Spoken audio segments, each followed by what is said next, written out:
Hello everyone and welcome to only IAS. बहुत बार अपने घर से निकलते ही कुछ दूर चलते ही एक छोटा सा ख्याल आता है, किसी कॉम्पिटिटिव एग्जाम की तैयारी करते हैं। ये ख्याल बहुत कॉमन होता है एक्चुअल में, बट उसके कुछ प्री रिक्विजिट्स होते हैं, उसके कुछ कंडीशंस होते हैं जिसको कि पता लगाने में बहुत समय लग जाता है। तो ये वीडियो उन लोगों के लिए है जो कि किसी भी कॉम्पिटिटिव एग्जाम की तैयारी शुरू करना चाहते हैं। वो कुछ भी हो सकता है, ये फॉर्मूला सभी एग्जाम्स के लिए इक्वली एप्लीकेबल है। कुछ प्री रिक्विजिट्स हैं, उनको हम डिस्कस करेंगे जो कि आपके पास होना चाहिए किसी भी एग्जाम की तैयारी करने से पहले। किन किन बातों का ध्यान रखना है वगैरह वगैरह, हर एक चीज इसमें हम डिस्कस करेंगे। यूं तो ये वीडियो किसी भी बिगनर के लिए हो सकता है कि वो 12th पास हो सकता है कि वो ग्रेजुएट हो सकता है कि कोई वर्किंग प्रोफेशनल भी हो जो कि अपना जॉब को थोड़ा सा क्विट करके किसी गवर्नमेंट सर्विस की प्रिपरेशन करना चाहता है या किसी कॉम्पिटिटिव एग्जाम की तैयारी करना चाहता है। फिलहाल ये कोई भी हो, अगर वो किसी एग्जाम की तैयारी में लगा हुआ है तो ये वीडियो उसके लिए यूजफुल हो सकता है। सबसे पहले यहां पर एक छोटी सी एब्रीविएशन की हम बात करेंगे जिसका नाम है LTR। LTR का सिंपल फंडा होता है learn, test and then revise. ये जो रिवाइज है ना, इसको आप 3 पावर में कर लो या फिर LTR के पावर 3 कर लो, क्योंकि आपको रिवाइज रिवाइज और रिवाइज ये किसी भी एग्जाम को कवर करने के लिए, क्लियर करने के लिए बहुत इंपॉर्टेंट फंक्शन है। फिलहाल हम बिल्कुल शुरुआत से बात करते हैं। There are certain prerequisites जिसको आपको ध्यान में रखना चाहिए। अब वो प्री रिक्विजिट्स क्या हो सकते हैं? सबसे पहले किसी भी एग्जाम की तैयारी करने से पहले उसके सिलेबस को आप बहुत ध्यान से देखो, समझो और प्रीवियस ईयर पेपर्स को उठाओ। देखो कि प्रीवियस ईयर पेपर और सिलेबस में क्या रिलेशन है, कौन कौन से टॉपिक हैं जिनसे डायरेक्ट क्वेश्चंस आते हैं, कौन से ऐसे टॉपिक हैं जहां पर थोड़े घुमा फिरा के क्वेश्चंस पूछे जाते हैं। नोट देम, कुछ उनको सेग्रीगेट कर लो, अलग से सब्जेक्ट के टॉपिक के नाम लिख लो। क्वेश्चन पेपर्स उसी टाइम पर शायद समझ में ना आए तो उसके लिए टेंशन नहीं लेना है, क्योंकि ये एक लंबा प्रोसेस है जिसमें आपको प्रीवियस ईयर पेपर्स को पूरे एग्जाम टाइम तक आपको एक बार रिलेशन में लेके चलना ही पड़ेगा, क्योंकि जितना स्टेप्स आप इस एग्जाम की तरफ जाते रहोगे आपकी अंडरस्टैंडिंग उतनी ज़्यादा होगी। एट द सेम टाइम आप प्रीवियस ईयर क्वेश्चंस को उतने अच्छे से रिलेट कर पाओगे। तो जब भी आपको पता करना हो कि किसी एग्जाम में कितने इन डेप्थ में जाके पढ़ाई करनी है, इस पर्टिकुलर टॉपिक को कितने इन डेप्थ में तैयार करना है, कितने टॉपिक्स कवर करने हैं, वो कौन गाइड करेगा आपको? Previous year paper. At the same time एक हॉरिजन डेवलप करने के लिए कि कहाँ तक पढ़ना है हमें, उसके लिए सिलेबस हमेशा आपके लिए हेल्पफुल है। कोशिश करिए कि अगर आपको उसके कोई ऐसे बुक सोर्सेस मिल जाए या फिर कोई ऐसा डिटेल्ड शेड्यूल मिल जाए, सिलेबस मिल जाए, जहाँ पर आप ऐसे पोर्शंस को कवर कर सकते हो। मतलब कहने का ये है कि जहाँ पर आपको सब टॉपिक्स हो, माइक्रो लिस्टिंग भी दिया हो, ऐसे टॉपिक्स भी मेंशन हो जो कि एग्जाम के सिलेबस में डायरेक्टली मेंशन नहीं है, लेकिन क्वेश्चंस वहाँ से आ जाते हैं। अगर ऐसी लिस्टिंग कोई आपको इंटरनेट सर्च करते टाइम मिल जाए तो आप उनको भी फॉलो कर सकते हो। सेकेंड प्री रिक्विजिट जो यहाँ पर है वो है रिसोर्सेज कलेक्ट करने का। Once you have gone through the syllabus, you have discussed or you have seen the previous year paper, अब आपका जिम्मेदारी आता है कि हम कहाँ से इस सिलेबस को कंप्लीट कर सकते हैं। आप सर्च करते हो बहुत सारे रिसोर्सेज के लिए। मैं यहाँ पर एग्जांपल लेना चाहूँगा यूपीएससी एग्जाम की। यूपीएससी एग्जाम में आप शुरुआती दौर पर जब सिलेबस देखते हो तो सिलेबस प्रीलिम्स के पॉइंट ऑफ व्यू से थोड़ा सा कम डिफाइंड है, मेंस के पॉइंट ऑफ व्यू से बहुत इलेबोरेटेड फॉर्म में डिफाइंड है। तो प्रीलिम्स में यूजुअली आपको टेंशन हो सकती है। उसके लिए वैसे तो आप onlyis.com की वेबसाइट पर जाके भी देख सकते हो, लेकिन साथ ही साथ और भी कोई सोर्सेस मिलते हैं जो कि आपको रिलेवेंट लगते हैं, तो आप वहां से भी उनको फॉलो कर सकते हो। प्रीवियस ईयर पेपर्स की बात आती है तो पिछले 5-6 सालों के पेपर्स आपको देखना ही चाहिए। यूपीएससी में आपको पता होना चाहिए कि प्रीलिम्स मेंस इन दो पेपर्स को आपको ध्यान से देखना होगा, दोनों को साइमल्टेनियसली देखोगे। और जब रिसोर्सेस डिफाइन करोगे तो आपको रिसोर्सेस उसी के अकॉर्डिंग परसीव करने रहेंगे। There are certain standard books जिसको आपको हर एग्जाम में हर इंसान आपको बोलता हुआ मिल जाएगा कि भाई ये रिसोर्सेस हमने फॉलो किए हैं। आप उन रिसोर्सेस को आंख मूंद के फॉलो कर सकते हो। There are some grey areas. Grey areas उन सब्जेक्ट को डिनोट करता है जहां पर चीजें क्लियर नहीं होती कि ये सोर्सेस कहाँ से पढ़ने हैं। वैसे तो internet is the best source जहां पर आपको ये सारी इंफॉर्मेशन मिल जाएगी, but still if you are confused then go with the maximum books in the starting. आप कोशिश करो कि हम मैक्सिमम चीज़ों को एक बार पढ़ के देख लेते हैं, एक चैप्टर देख लेते हैं कि कितनी हमारी समझ के अंदर है। आपको लगता है कि हाँ, ये वाली किताब मेरे लिए मेरी लैंग्वेज एबिलिटी के हिसाब से थोड़ी ज़्यादा कन्वीनियंट है, ये बात मुझे ज़्यादा अच्छे से समझा पा रहा है, गो फॉर दैट बुक। क्योंकि स्टार्टिंग में आपको कॉन्सेप्ट बिल्ड करना बहुत इंपॉर्टेंट पार्ट होता है यूपीएससी एग्जाम में। इसीलिए हम हमेशा एनसीईआरटी को प्रेफर करते हैं शुरुआती दौर में। क्यों? क्योंकि एनसीईआरटी में ना बहुत बेसिक लैंग्वेज होती है, एकदम टॉकेटिव लैंग्वेज, जैसे कि मैं आपसे कुछ क्वेश्चन पूछ रहा हूँ कि अच्छा आपने ये टॉपिक पढ़ लिया, अब आप क्या इस क्वेश्चन के आंसर दे सकते हो? तो आपको वहाँ पर सोचने का मौका मिलता है कि अच्छा चलो मैंने ये टॉपिक पढ़ लिया, बुक मुझसे पूछ रही है कि क्या इस क्वेश्चन का आंसर मैं कर सकता हूँ? If you are capable enough तो आपके अंदर कॉन्फिडेंस आता है। तो ऐसी कोई टॉकेटिव बुक हो या फिर कोई सिंपल लैंग्वेज की बुक हो, ऐसे रिसोर्सेज को आप इकट्ठा कर लो। अब उन रिसोर्सेज को आप कट डाउन करना स्टार्ट करो as per the syllabus, as per the previous year papers. कुछ मार्केट में टॉपर्स के भी नोट्स आप देख सकते हो सकता है कि कुछ हैंड रिटन बुक्स मिल जाएं, आपको हैंड रिटन नोट्स मिल जाएं जो कि मार्केट में काफ़ी अच्छे से अवेलेबल हो। तो it's all about searching the things for the resources. तो एक रिगरस एक प्रैक्टिस होना चाहिए जिसके अंदर आप यूं ही किसी किताब को उठा के पढ़ना स्टार्ट नहीं कर देते हो क्योंकि आपसे दो चार लोगों ने बोला है, बल्कि आप एक औरो माइंडसेट के साथ, एक ब्रॉड माइंडसेट के साथ आप चीज़ों को पिक करते हो कि ये मेरे लिए बेस्ट क्या है। उसके बाद आप शेड्यूल बनाते हो। शेड्यूल बनाना बहुत आसान होता है। आपको सिंपल अपने एग्ज़ाम का फाइनल डेट देखना है कि चलो ये एग्ज़ाम मान लो यूपीएससी का 5 जून को है इस बार। 5 जून के 1 महीने पहले, मतलब कि 5 मई से पहले मुझे इतनी चीज़ें कवर करनी है। 1 महीना यहाँ पर क्यों ड्रॉप किया? वो आपके रिविज़न का टाइम फ्रेम है जो कि बहुत इंपॉर्टेंट फ़ेज़ है। प्लस जो टाइम आपके पास बचा, आप उसको सब्जेक्ट के अकॉर्डिंग डिवाइड करके आप देख सकते हो कि कौन सा सब्जेक्ट का सिलेबस छोटा है, किस सब्जेक्ट का रिसोर्स मेरे पास कन्फाइंड फॉर्म में मिल गया है जिसको हम जल्दी से रिवाइज करके, जल्दी से पढ़ के ख़त्म कर सकते हैं। उन चीज़ों को आप समराइज़ करोगे और उसके बेसिस पर एक रियलिस्टिक शेड्यूल बनाओगे। शेड्यूल बहुत टाइप के बन सकते हैं। आप पूरे साल भर का शेड्यूल बना सकते हो, आप मंथ वाइज़ शेड्यूल बना सकते हो, आप वीक वाइज़ शेड्यूल बना सकते हो और आप डेली शेड्यूल भी बना सकते हो। कोई भी चीज़ें हो, उसका एक सबसे इंपॉर्टेंट बात जो आता है वो है उसका रियलिस्टिक नेचर। अगर शेड्यूल हाइपोथेटिकल है, ऐसा है कि आज तो पूरी की पूरी एम लक्ष्मीकांत मैं खत्म कर दूंगा, पहली बार उठा रहे हो, नहीं कर सकते हो, ऐसे सिचुएशन आपको नहीं लेके आने हैं। आप रियलिस्टिक टारगेट बनाओ, आप देखो कि आपकी एबिलिटी क्या है, आपका मेंटल लेवल कितना स्ट्रांग है उस पर्टिकुलर सब्जेक्ट को लेके। उसके हिसाब से आप उनका शेड्यूल डिफाइन कर सकते हो। शुरुआत में अगर चीज़ें नहीं समझ में आती हैं, तो आप एक दिन पढ़ के देख लो कि एक दिन में कितना पोर्शन कवर हो रहा है। उसके बाद उस सब्जेक्ट का शेड्यूल बना लेना। लेकिन बिना शेड्यूल के अगर आप कवर करना स्टार्ट करते हो, तो प्रॉब्लम ये होगा कि आप 1 महीने पढ़ तो रहे हो, बट आपका डायरेक्शन फिक्स नहीं है कि आप किस डायरेक्शन में तैयारी को करना चाहते हो, जिससे कि 1 महीने बाद जब आप रियलाइज़ करोगे कि मैंने 1 महीने लगातार पढ़ा है, हो सकता है कि आपने 5 से 6 घंटे रोज़ पढ़ा हो। लेकिन जब बात समराइज़ करने की आएगी, तो आप डिफाइन नहीं कर पाओगे कितना मैंने पढ़ा है, कितना अभी और पढ़ना है, कितना और दिन लगेगा इस सिलेबस को खत्म करने के लिए, वगैरह वगैरह। तो वो कन्फ्यूजन दिमाग में ना आए, इसलिए एक अच्छा शेड्यूल जरूर से बना के रखो। कहीं पर भी लगता है कि शेड्यूल फॉलो नहीं हो पा रहा है, बहुत ज़्यादा मैंने अपने आप को आंक लिया था, ऐसे सिचुएशन में अपने शेड्यूल को थोड़ा सा हल्का कर सकते हो। बट अगेन आपके पास ये हमेशा एक मोटिवेशन होना चाहिए कि अगर ऐसा है कि अगर आप 50% of the syllabus he cover कर पा रहे हो और आपको ये बात लगता है कि नहीं मैंने अभी अपना 100% नहीं दिया है, 100% करेंगे तो डेफिनेटली सिलेबस का 80% तो कवर हो ही जाएगा। तो टारगेट कभी भी 50% के अकॉर्डिंग मत बनाना, हमेशा अपनी 100% एफिशिएंसी के अकॉर्डिंग टारगेट बनाना, जो कि इस पूरे सिलेबस का अभी हमने डिस्कस किया कि 80% हो सकता है। तो उस केस में आप थोड़ा सा अपना टारगेट कम कर सकते हो। बट अगेन अगर आपने मान लो अपने उस 80% टारगेट को अपना फुल फ्लेजेड दे दिया, but still you are not able to achieve that, तो आप इस बात को ध्यान रखो कि ह्यूमन एफिशिएंसी 100% नहीं है, ह्यूमन एफिशिएंसी है 80%, 70%। तो इसके अकॉर्डिंग अगर आप कहीं पर भी इधर आसपास में लैंड अप कर रहे हो, तो फील मोटिवेटेड कि आपने अच्छा काम किया है, आपने जो भी सिलेबस डिसाइड किया था उसका एक मेजॉरिटी चंक आपने कंप्लीट कर लिया है।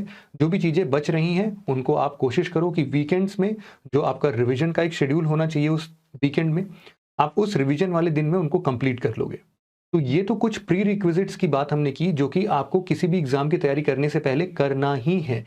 इसके बिना आपको आइडिया ही नहीं लगेगा कि किस एग्जाम की तैयारी कैसे करनी होती है। यहाँ पर मैंने बहुत ज़्यादा इम्फेसाइज किया है प्लान पर, आपके शेड्यूल पर। तो आपने शायद एक मूवी देखी होगी, बैटमैन। बैटमैन में ये बेन है, इनका एक बहुत ही सिंपल और बहुत इफेक्टिव लाइन जो कि मुझे हमेशा याद रहता है कि does not matter who we are, what matter is our plan. अगर आपने प्लान अच्छा बनाया है तो definitely you will get an identity, जो कि फ्यूचर में डेफिनेटली आपको इस एग्जाम क्लियर करने के बाद मिल ही जाना है। तो वर्क ऑन द प्लान। अगर आपका प्लान अच्छा है ना तो डेफिनेटली यू विल सक्सीड। अगर आप यूपीएससी की प्रिपरेशन कर रहे हैं और आप प्लान बना रहे हैं बट यू आर शाई, शाई मतलब यहाँ पर अच्छी बात नहीं है, बुरी बात है कि अगर आप फिर भी आप कोशिश करने के बाद आपको लगता है कि नहीं उतना अच्छा तो नहीं बन पाया मेरा शेड्यूल, तो आप एक थोड़ी सी सपोर्ट ले सकते हो। हमारा एक बैच है प्रारंभ, प्रारंभ में हमने ऑलरेडी शेड्यूल दे दिया है, तो आप उस शेड्यूल को डाउनलोड कर सकते हो। प्रारंभ वैसे देखने के लिए आप video.onlyeyes.in पर भी जा सकते हो, वहाँ पर जाके उसको डाउनलोड भी कर सकते हो। बट स्टिल अगर आप उतनी मेहनत नहीं करना चाहते हो तो इस वीडियो के डिस्क्रिप्शन में भी आपको शेड्यूल की लिंक मिल जाएगी, आप उसे फॉलो कर सकते हो। इसके बाद सेकेंड स्टेप जो आता है वो एक मैराथन है। मैराथन इसलिए है क्योंकि आपको अब एक लंबी रेस ट्रैवल करनी है। इस लंबी रेस में बहुत सारे हर्डल्स होंगे, उन हर्डल्स को कॉन्कर करते हुए आपको बिल्कुल एंड तक जाना है और अपने टारगेट्स को अचीव करना है। इसमें सबसे पहला पॉइंट है कि आपको एक रूटीन बनाना है। अभी तक तो हम प्लान और शेड्यूल की बात कर रहे थे, रूटीन मतलब आपका डेली रूटीन है। आपको कितने बजे सो के उठना है, कितने कितने स्लॉट्स में पढ़ाई करनी है। ऐसा नहीं करना होता है कि आप 6 बजे उठे, 7 से 8 बजे तक आपको ये सब्जेक्ट पढ़ना है, उतना पोर्शन पढ़ना है, फिर 8 से 9 बजे इतना। वो उतना रियलिस्टिक नहीं होता है। अगर आप थोड़ा भी अपने आप पे बिलीव रखते हो ना, तो डेफिनेटली इतने छोटे-छोटे स्लॉट्स में डिफाइन करने की ज़रूरत नहीं है। आप ब्रॉड क्लासिफिकेशन रखो कि सुबह के दिन में मेरे को कुछ ये चीज़ें पढ़नी है, फिर I will have my breakfast या फिर कुछ भी जो भी आपको करना है, उसके बाद मुझे एक स्ट्रेच और पढ़ना है, उसके बाद I will have my lunch, थोड़ा-सा रेस्ट करेंगे, थोड़ा-सा जो भी टाइम मिलेगा उसमें थोड़ी-सी अपनी एंटरटेनमेंट के लिए भी हम देखेंगे। उसके बाद सेकंड शिफ्ट में हम वापस से स्टार्ट करेंगे कुछ रिवीजन मॉड्यूल्स के साथ। ये मैं एक रफ बता रहा हूँ, आप अपने हिसाब से उसको अरेंज कर सकते हो कि आपको रिवीजन पहले करना है, कुछ चीज़ें बाद में पढ़ना स्टार्ट करना है, तो वो आपके ऊपर है। आप देखो कि आपकी कैपेसिटी किसमें बेस्ट यूटिलाइज़ हो रही है, उस हिसाब से। और रात में सोने से पहले आपने जो भी दिन भर पढ़ाई की है, उसको आप अच्छे से रिवाइज़ करो and at the same time रात में सोने से पहले नेक्स्ट डे क्या करना है, वो आपको पता होना चाहिए। क्योंकि अगर ये पता नहीं है तो अगले दिन जब आप सो के उठोगे you will wake up perplexed. आपको पता नहीं चलेगा कि आज क्या करना है, दिन की शुरुआत कैसे करनी है। अगर आपने इस चीज़ को प्लान कर लिया है तो आप दिन की शुरुआत करते ही आप तुरंत बता दोगे कि अच्छा now I have to start with this. और आपको इसमें टाइम वेस्ट करने की ज़रूरत नहीं रहेगी कि पूरा दिन कैसे बिताना है। आपको ऑलरेडी पता है कि कैसे बिताना है, you already have a target और उस टारगेट को अचीव करने के लिए आप बिल्कुल दिन की शुरुआत से ही लग जाओगे। तो आपका एक एक्टिव पार्टिसिपेशन रहेगा पूरे दिन में इस एग्जाम को लेके। तो डेफिनेटली जो भी आप इसकी तरफ कर रहे हो वो एक पॉजिटिव डायरेक्शन देगा आपके एग्जाम की प्रिपरेशन में। इस पूरे सेक्शन को ना आप लूप में लगा सकते हो, मंडे टू सैटरडे। फिर जो संडे होगा आपका वो होगा हमेशा और हमेशा मॉक टेस्ट के लिए। चौथा पॉइंट यहाँ पर लिखा भी हुआ है कि आपको ना अपने मॉक्स को इकट्ठा करके एग्जाम के एंड टाइम के लिए सेव नहीं करना है, उससे कुछ नहीं मिलने वाला है। It will just pile up, और बहुत सारी पाइलिंग अगर हो गई ना तो फिर उनको रिजॉल्व करना, उनको कम करना एक बर्डन जैसा फील होता है। तो आपने हफ्ते भर में जो भी चीज़ें पढ़ी हैं, try to deal with the mock. Mock में बहुत सारे फायदे मिलते हैं। कौन कौन से फायदे हैं? सबसे पहला, आप एग्जाम फॉर्मेट को अच्छे तरीके से ग्रास्प करना स्टार्ट कर देते हो फ्रॉम द डे वन। आपको पता चल जाता है कि एग्जाम में ऐसे क्वेश्चन आए थे और मैं इस तरीके के क्वेश्चन सॉल्व करने की कैपेसिटी रखता हूं या रखती हूं। सेकंड, आपको टाइम मैनेजमेंट बहुत अच्छा से आ जाएगा। आपको पता चल जाएगा कि 2 घंटे में आखिरकार वो प्रेशर क्या होता है, कैसे हम उस एंग्जाइटी को डील करते हैं। क्योंकि ये एक ऐसा पोर्शन है जिसको आप एक दिन में नहीं सीख सकते। जैसे कि हम लोग एक कोटेशन बोलते हैं ना, the Rome was not built in a day. तो उसी तरीके से ये जो आपका पेशेंस है किसी एग्जाम को लेके, that will not be build in a day. उसके लिए आपको एक ग्रेजुअल प्रोसेस से होकर गुजरना पड़ेगा। And mock test is one of the most important prerequisite, जिसको करके आप उस पेशेंस को अचीव कर सकते हो। तो जो एंग्जाइटी लेवल आपका एग्जाम टाइम में पहली बार होगा ना, आप उसमें देखना कि आप डेफिनेटली 10 क्वेश्चन पीछे रहोगे आपकी 100% एफिशिएंसी से। क्यों? क्योंकि आप एंग्जाइटी में बहुत बार क्वेश्चंस गलत पढ़ लोगे, आप क्वेश्चंस पूरे बहुत बार नहीं पढ़ पाओगे, छूट जाएगा क्वेश्चन, या फिर आपको कॉन्सेप्ट पता होंगे बट आप उसको डील नहीं कर पाओगे, कुछ चीज़ें याद नहीं आएंगी, बहुत सारी सिचुएशंस होगी। बट आपको इस तरीके से डील करना है। और सबसे बड़ी बात, मॉक टेस्ट देते टाइम 2 से 3 घंटे जो आपका फोकस कंसंट्रेशन डेवलप करता है, वो आपके अल्टीमेटली पूरे वीक के पढ़ाई पर इफेक्ट देगा। कैसे 2 घंटे लगातार बैठ के आप पढ़ सकते हो, उस कंसंट्रेशन को आप अचीव करते हो इन मॉक टेस्ट के थ्रू। साथ ही साथ आपको अपनी स्ट्रेंथ और वीकनेसेस का पता चल जाता है। Once you know such things, आप उनको एलिमिनेट करने की प्रोसेस में लग जाते हो। जितनी जल्दी आप अपने स्ट्रेंथ और वीकनेस को पकड़ लोगे, एग्जाम क्लियर करना थोड़ा सा और आसान हो जाता है। क्योंकि आपने इस अपने लंबे मैराथन को स्टेप बाय स्टेप छोटे छोटे ब्लॉक्स में कैटेगराइज किया है, जहां पर हर वीकेंड में आप अपने आप को जज करते हो, उस हर्डल को क्रॉस करके दिखाते हो। It will give a sense of motivation, जिससे कि आप इस एग्जाम में और आगे तैयारी कर सको। मैराथन का अगला पार्ट है कि आपको ना अपने ऊपर बिलीफ रखना है। अगर आपको अपने ऊपर बिलीफ नहीं है ना, तो societal pressure, peer group pressure, या फिर आपके फ्रेंड्स का प्रेशर, या फिर कोई भी एक्सटर्नल प्रेशर आपको नीचे इस तरीके से दबाता है कि आप उस एग्जाम की तैयारी से डरने लगते हो। आपको खुद पे बिलीव ही नहीं होता कि आप इस एग्जाम को क्लियर कर भी पाओगे कि नहीं।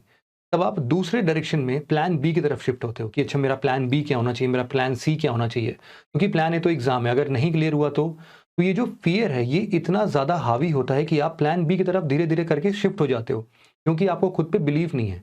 Over a period of time आप ये मान भी लेते हो कि यार ये एग्जाम मेरे से नहीं निकल रहा है, कुछ थोड़ा कम दिमाग लगाने वाला प्लान हम एक्सेप्ट कर लेते हैं, या फिर आप किसी लोअर एग्जाम की तरफ शिफ्ट हो जाओगे, या फिर आप अपना पूरा प्लान चेंज करके कुछ और डायरेक्शन में लग जाओगे।